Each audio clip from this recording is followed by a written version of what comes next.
Okay, this is Dennis Young here, podcast number 25 already. And my special guest here, all the way from the UK, Stephen Buckley, musician, mastering artist here. And Stephen, nice to meet you and nice seeing you. Yeah, you too. You too. So maybe go over how you started getting interested in music and electronics. Uh, I think it probably all started. I've told this story a lot of times now. I was in hospital with food poisoning when I was about 10, 11 years old, and Wow. Huh. at the time I was really into Queen. I really loved Queen, their music, Right. and there was a little video player, like a VCR, in the hospital room that you could hire out. You know, you could borrow it and bring it into your room. Because I was in for 2 weeks because I was really ill. Oh They boy. I got in the video, and I my dad got me this video box set, Queen's Greatest Flicks, and it was like a Hmm. double video with all the Queen music videos on and loads of like live Right. performances. And I watched that, and I was just totally obsessed with it. I just totally, absolutely wanted to be in a band from then. You know, I wanted to play drums. That How was how I about started that? out. And then, Yeah. did you play drums at all in your past, or you just? Yeah. I started drums. I guess I started on drums aged early 90s, so aged around kind of 12. Oh, okay. I played drums kind of throughout my teens, really. Then I switched over to kind of doing, I think in the early 2000s, I switched over to doing kind of electronic stuff using sort of free software, just all software based stuff. Because at the time I was really into like Nine Inch Nails and stuff like that. So Oh, a lot of that yeah. kind of, sort of just the idea of one person being able to do everything in a, I didn't have any, I couldn't afford any hardware or anything like that. So it was just all done on the computer. Then I moved over to guitar, learned a bit of No. bass. I started doing kind of solo stuff, playing guitar, singing. I did a few bands over the years Mm. throughout my 20s and early 30s. I played in various bands and recorded a lot of solo music where I was singing, playing guitar, drums, bass, keyboards, Mm. mixing it all. That's kind of around that time I was learning to mix as well, learning to mix other artists and like learning that kind of side of things. And then about 10 years ago, I decided to go back to doing electronic music without any vocals in, just sort of Mm. instrumental stuff. And that's what landed me doing what I've done for the last 10 years, which is polypause. And how'd you come up with that name? Is that based on like a mushroom, or sounds like a Yeah. mushroom?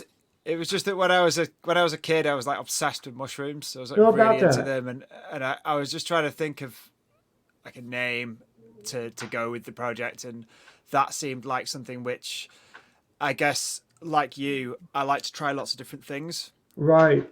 And that's one of the things that appealed to me about your work was I sensed a kindred spirit in that you like to try a lot Yes. of different things out, and Right. you know, and I'm like that. And sometimes when you pick an artist name, it fits with what you're doing at the moment, but it doesn't necessarily cover if you want to change, and then you have to Right. scrap it and pick a Right. new Right. name. But I thought Polypause didn't sound like genre specific, or it was a nice umbrella under which I could kind of do what I wanted. Now, is everything recorded with Pro Tools, or do you do uh, when you play when you do your recordings? Because that's what I use pretty much. Yeah, I've not used. I don't really use Pro Tools. I use Reaper, which is like a free digital audio workstation. I've used that for probably about 15 years. I use it for work as well because I do a lot Oh, of wow. audio sound engineering for work, like voiceover stuff and things like that. So I record from my synth. I'm using like a modular synth at the moment, which if I sort Oh, of, yeah. Let's see that. yeah, Oh, you can yeah. kind of Wow. see it Okay. there. So I've been using that for the past sort of 5 years or so, 4 or 5 years. But I record pretty much sort of straight into my computer, and then I don't really do an awful lot of mixing now. I tend to just record kind of performances, Oh, okay. Like maybe live. one or two overdubs, but most of it's just like a raw live performance. I just prefer working that way. That's great. It's at the moment. Like all those basement tapes I have. Those are all at the moment recordings. Yeah, yeah. Just play and And see what again, happens. that's part of the appeal, and that's one of the reasons one of the reasons I liked him, because it's just it's got there's an energy. I'm sure you understand. There's an energy to that kind of music and that kind of recording that you can't get There is. if you multi-track and if you multi-track too much and you spend too much time layering and stuff and like Right. Gets too the dense. longer you spend on it, yeah, you just like lose that kind of essence of I what agree. comes first. Because I got that on the reel to reel. I have all these reel to reel tapes, with music on it. I had to buy a reel to reel tape player, again, to Yeah, get that music back. And then I went to a 4-track Tascam Tascam, unit. yeah, I've used them before. Yeah. And that really worked well. I mean, the quality was really good. If you use the right cassettes, it's got to be Yeah. metal chrome. Some of these people use lousy cassettes and they complain about the sound coming out of that. But if you use good cassettes, I was very happy using that at that one time. Yeah, they're great. I mean, I use them for a lot of my solo stuff to sort of get like it imparts a sort of grittiness and like a lo-fi kind of flavor that you can't always get when you record digitally. And I used to like Right, using the EQs and the input, overdriving the input. You get a really good bass sound, a really good drum sound if you hit the tape too hard and it just starts to compress, and that natural compression. right. It's not a clean sound, and it's not like it doesn't sound like a professional clean mix, but it sounds cool. And that's there's a sort of magic to that, to kind of using that sort of Well, hardware. what was weird is I bought a new cassette 4-track because the other one didn't work anymore, and everything sounded really crappy. I found Yeah. out that they have the old one had Dolby noise reduction built in to the Right. unit. Okay. So I had to go and buy an older TIAC 244 cassette machine, and everything worked great. But the newer machines would sounded awful, Right. Yeah. crackly, and sound was bad. So, but I still have those recordings yet. So I have a lot of backlog stuff still, and Yeah. you'll That's probably cool. get it too. Yeah. It Yeah. adds That's up. good. I remember there was a trick you could do with the noise reduction where you record with the noise reduction on, and then you Right. play back with it off, and it like it sort Ah, of okay. compresses it. It kind of sounds like really extreme compression. It's something like that. I don't remember exactly what it was, but there's some way of like almost creating false compression by recording with noise reduction, then turning it off. Oh, wow. Now, But yeah, it's a lot of fun. besides those keyboards, what else did you use? You just use that those sounds to create your Yeah, record? at the moment, I'm mainly using a modular synthesizer. I've got like a few reverb pedals, Right. a Syntac, which I'm using as like a drum machine. That's all you I've got a need. few other synths back here. I've got the Lyra 8, which is pick it up, which you can Oh see yeah, I out see there. that. Yeah. I've got like the Make Noise, No Coast and Straight Oh yeah, Dreadbox very neat. Aerobuds.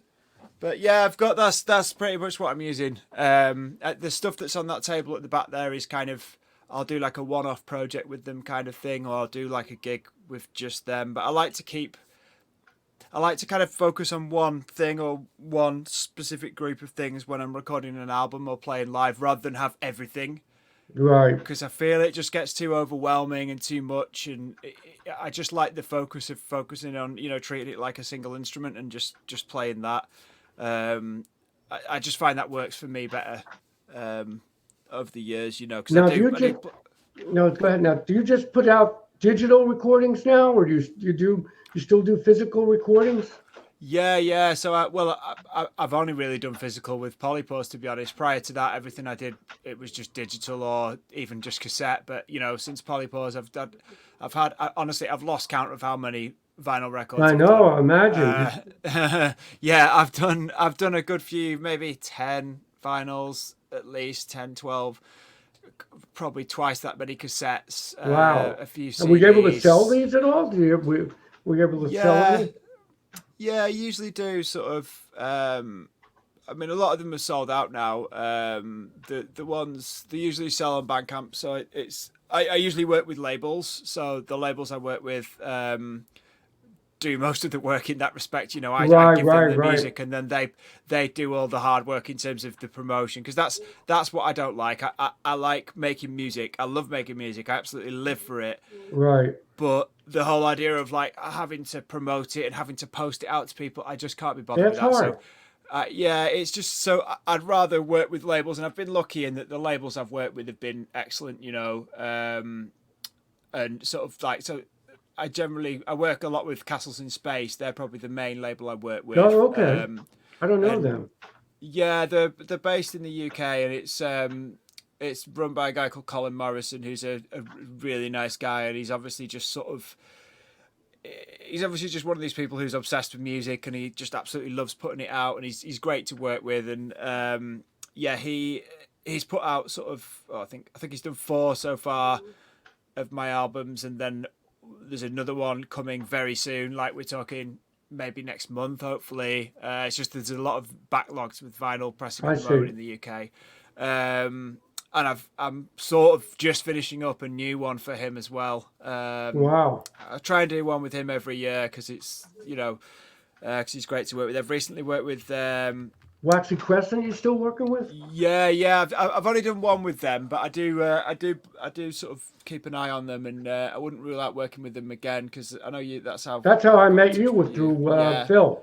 yeah. Phil's a really nice guy. Well, Phil Really great actually, guy. yeah, he's a lovely guy to work for. I actually met him. He went to a gig. I met him at a gig in Liverpool a few Oh months ago. wow.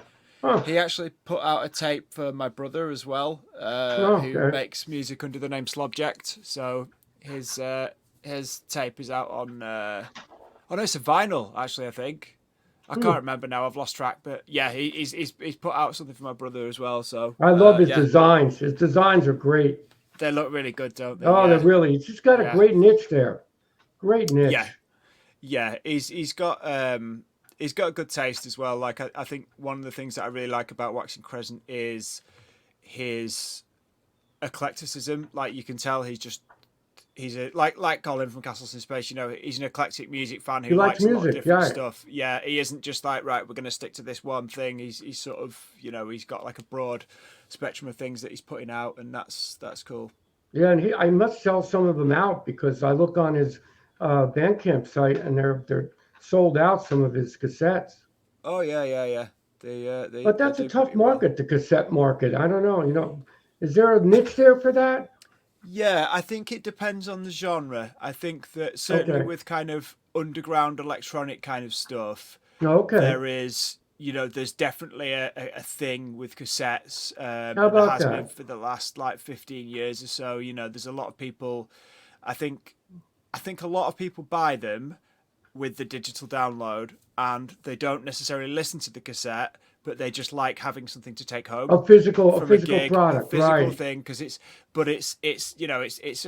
sometimes like a quarter of the price of vinyl. Like vinyl Right. prices are ridiculous at the moment because of the cost of manufacture at the moment. Of It's really course, gone I'm up. So sure. you're paying like I don't know what the US equivalent is, but sometimes you're paying like £30 for a record, whereas like they used to be sort of 15-20 pounds, just a few Right. years ago. So it's a lot more affordable with cassettes, but you still get that kind of you get the physical product, but you also get like a almost like that retro sort of vibe to it as well, which people like. Certainly, people who are attracted to certain genres, like the more kind of underground niche genres, like your kind of more experimental ambient stuff. Cassette seems to be a good home for that. Oh, okay. Right. Right.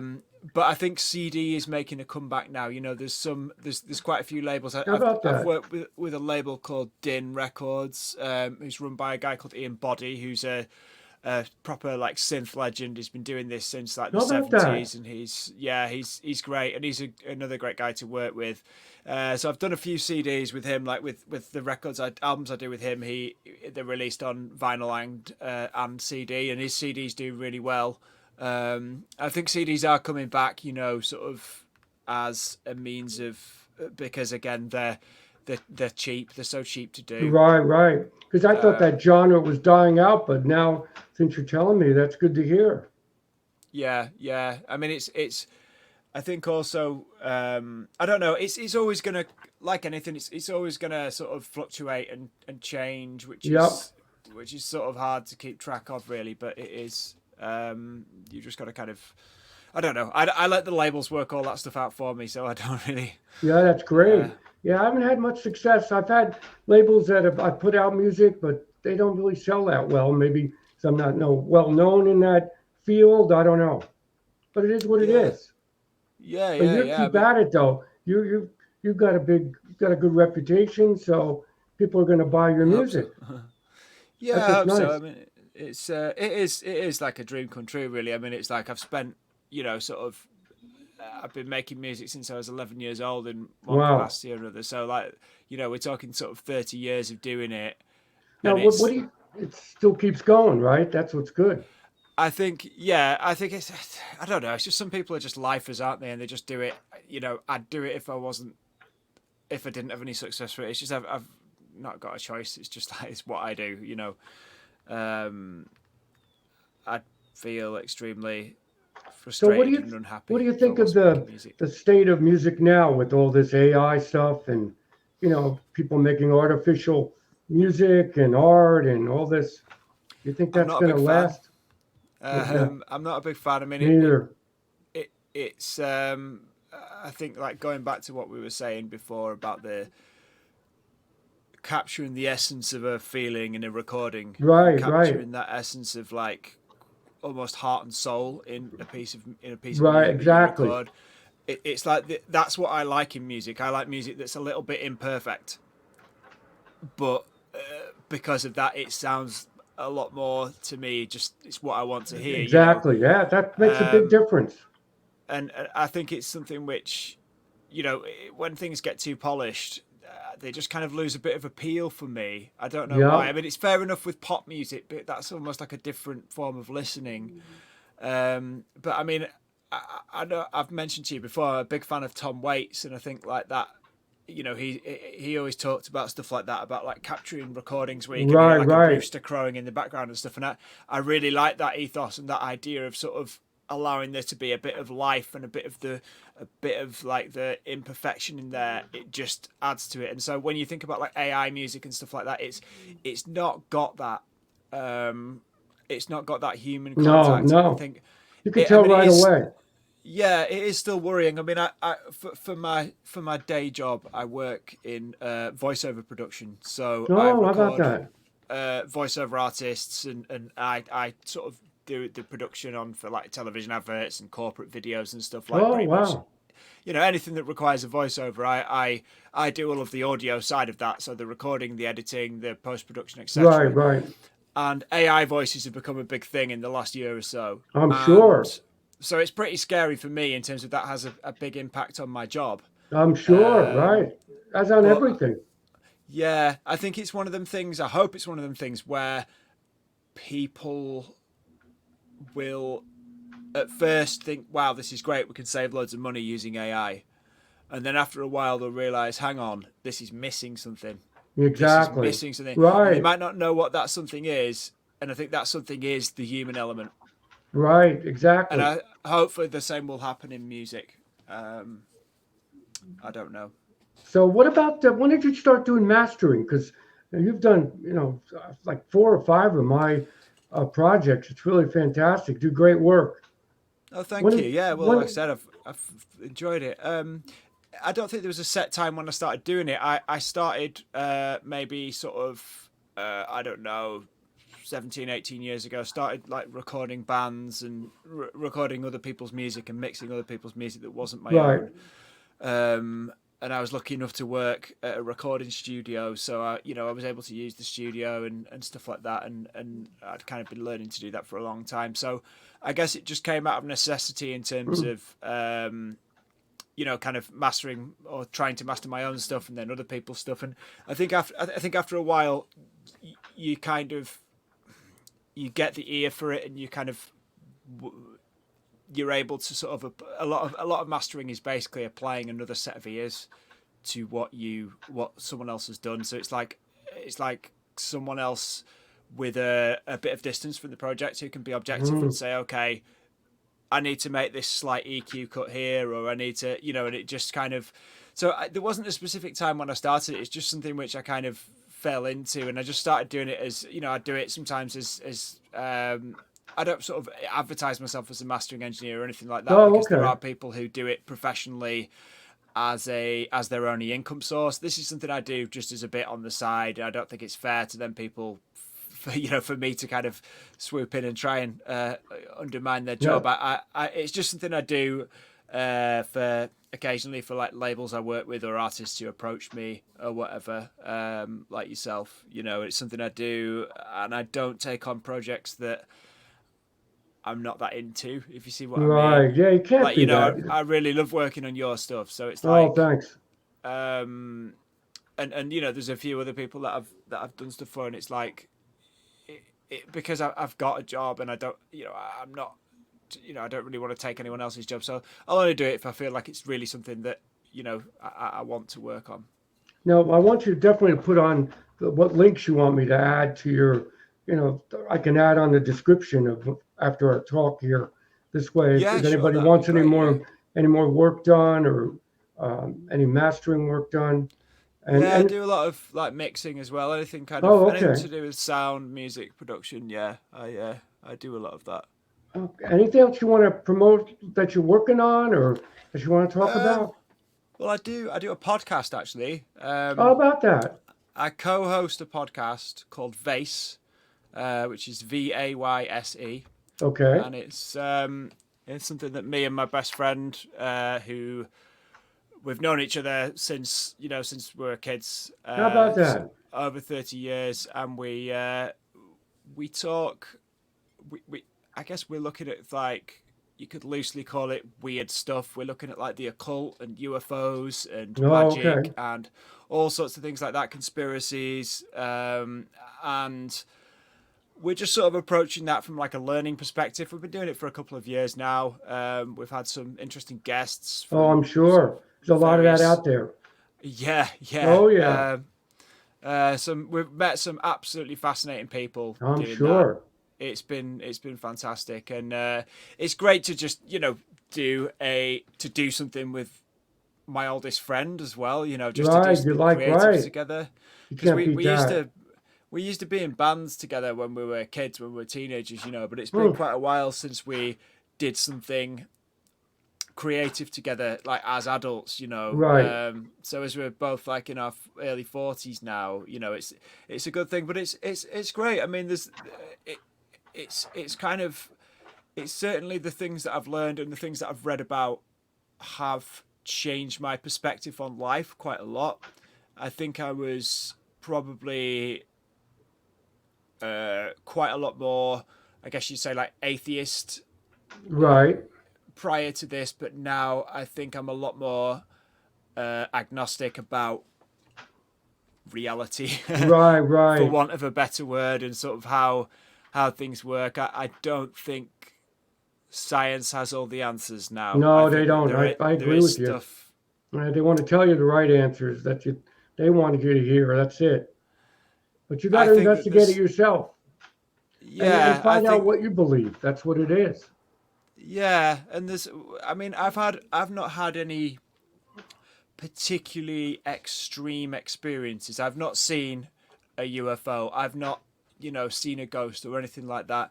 I've had some odd little things that feel like they're a bit more than coincidence, though. That feels a bit more almost like this is.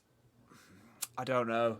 Well, I don't know how to word it, but it's a synchronicity, and it felt personal and very relevant, and it felt like, I don't know. It felt strange, and hmm. and I certainly believe other people who've told me about their experiences.